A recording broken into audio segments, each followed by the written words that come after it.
what about the advice? So would you suggest something particular, or as you said, you just try to have your content very clear at the very first beginning of your podcast and then develop from there on, or just I don't know, maybe pointing to a much more developed kind of equipment or just an idea. You go with your idea, you go with your content, you develop your craft, and then you go on and on and on from there.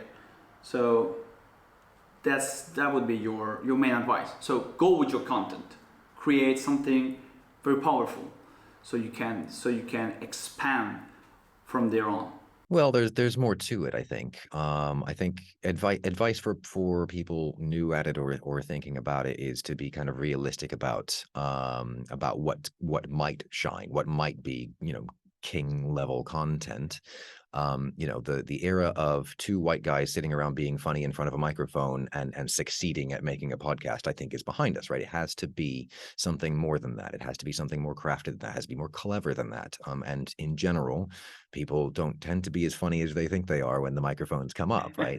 So I think you have to have a plan. You have to have, I think you want to have a really good idea of what the character of your show is, right? Or your series, right? We don't have to have something that's going to come out every week till the end of time. Maybe you want to do a limited run series. I have a set of stories to tell. I think it will take 6 episodes. You draw up a plan, and before you record the very first thing, you know exactly what the arc of it is. I tend to think that having a very well developed sense of what the character of the content that you want to make helps a lot, and to be realistic both about what place that has in the market and how much work it's going to be are extremely important, so that there are sort of fewer surprises down the road. You mentioned equipment there.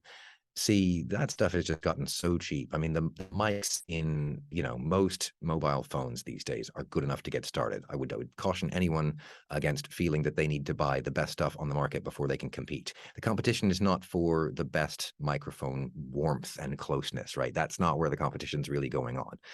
And you don't get any real dividend of goodness just by having a really good microphone.